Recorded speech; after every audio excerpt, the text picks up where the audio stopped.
Ate, sira-sira na pala yung ilaw niya eh, kaya hindi sumisindi. Paano yan, kuya? Anong gagawin natin?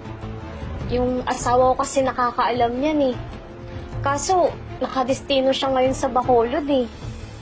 Ate, kailangan po natin siyang palitan ng kagaya modelo. Pero mukhang matatagalan pa po yun bago dumating. Kung gusto niyo naman po, may extra kami dyan.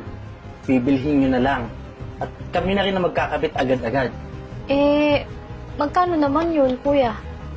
3,000 na lang po sa inyo, ate. Ha?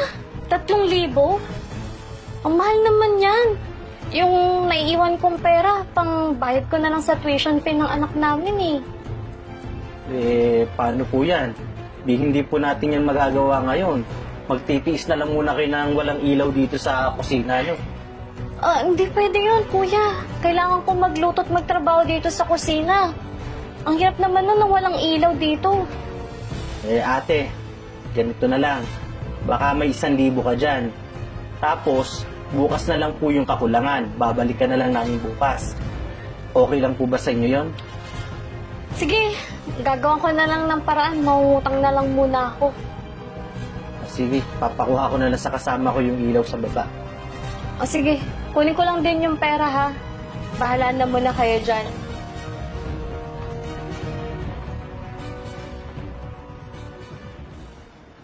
Toy, kunin mo nga yung ilaw dun sa kotse natin para maayos na natin to.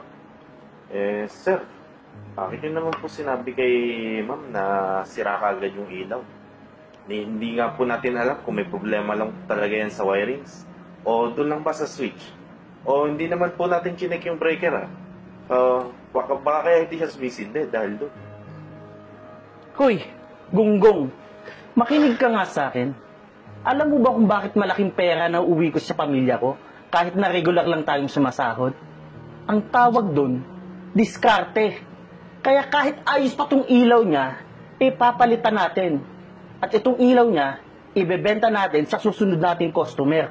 Ang tawag doon, money back. Utak lang, boy. Utak lang.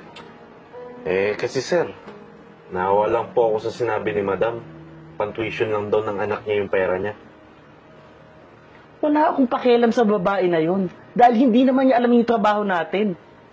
Kaya kapag inutu-uto mo yun, bibigay na rin. Sige na, kunin mo na yung ilaw doon sa sasakyan. At kunyari, inaayos ko na to. Sige, sir.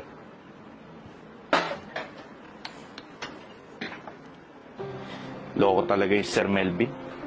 Araw din sa akin yun. Ay, naku. Ay, sir, sorry. Sir Karel? Uy, Parvan. Kumusta po kayo? Tagal po nating hindi nagkita. Ang huling kita pa po natin nung nagtatrabaho pa tayo sa dati nating company. Oo nga eh. Tsaka maganda din kasi yung offer sa napasukan kong kumpanya. Kaya lang, malayo yung destinasyon namin. Tsaka palagi ako nag-i-stay in. Teka, ano ginagawa mo rito? Oo nga pala sir. May sineservisan kami dun sa taas Saktong-sakto. Dito rin ako nakatira. Halika, bumisita ka muna sa bahay para makapagmerienda ka. Tara na, sabay na tayo makyat. Sige po sir. Sabay na ako umakyat sa inyo. Sige po. Ate, saglit lang ha. Ang tagal nung kasama ko eh. Mukhang nagmerienda pa yata. Sige lang. Ngayon na pala. Bakit ang tagal mo naman? Kanina ka pa namin hinihintay dito. Sir, pasensya na po. Kasi nakita kami sa labas ng dati kong amo. Ayan po, si Engineer Karen. Han, dito ka na pala. Hindi ka nagsabi. Kamusta sa Bacolod? Ayun Han, maaga natapos yung project namin, kaya pinagbakasyon muna ako. Tsaka, bakit madilim dito? Sir, sira na po yung ilaw nyo. Kailangan na pong palitan. Oo nga, Han eh. Di ba nasabi ko sa'yo nung nakaraang araw? Kaya tumawag na ako ng gagawa. Ang hirap kasi magtrabaho dito sa kusina nang walang ilaw eh. Han, sinabi ko naman sa'yo, hindi sira yung ilaw na yan. Palyado lang yung breaker niyan eh. Sabi ko naman sa'yo, tayin mo na ako nagagawa niyan eh. Teka, bumili na rin ako ng breaker. Ayusin ko siya, saglit.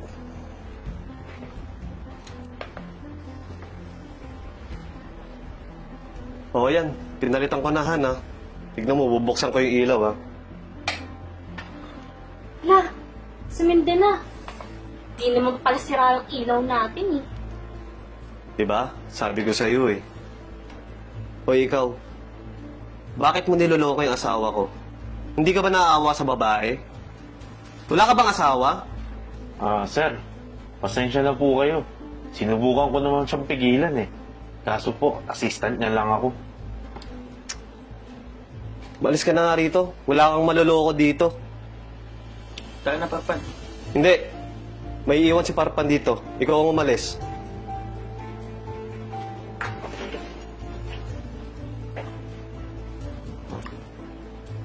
Sir, Huwag kang magsasama sa mga taong ganun, ha.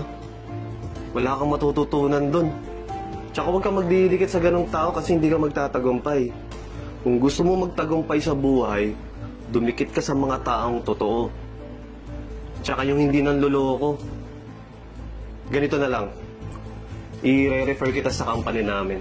Mas mabuti yun kasi mas maganda ang kitaan dun. talaga po, sir? Sir, maraming salamat po. Napakalaking tulong po nito sa akin. Walang ano man, o paano? Mag-prepare ka ng merienda. Kasi nga pala siya yung kasama ko dati sa trabaho. So, dito ka na muna. Sige po, sir. Maghahanda na lang ako ng mga kain niyo ah. Sir, Ano, kamusta ka na? salamat po. Baby, tara na. Let's go! Hindi ka nawa? Kanina pa. Tagal mo. Naglalaway ka na, oh. Oh, wait lang. Huwag natin kalimutan yung secret weapon mo. Sige. Dali, Hintayin mo ako, ha? Oh, tagal pa niyan.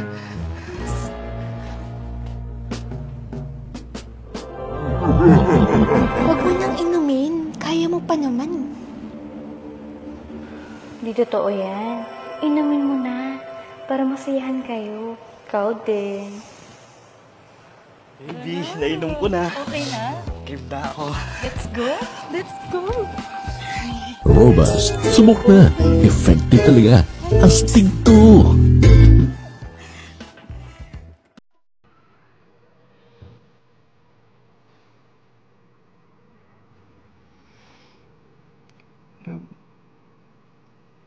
Gising ka pa lang.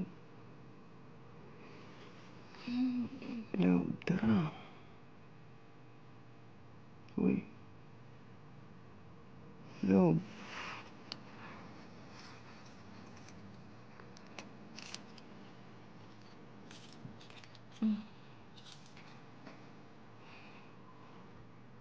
₱9? Anong gagawin ko dito? Mag-table X ka muna. Naantok na ako eh.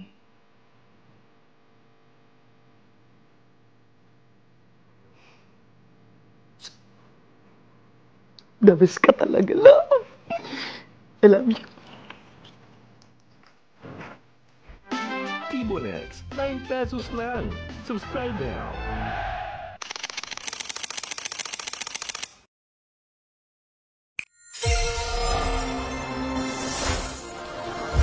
T1 X.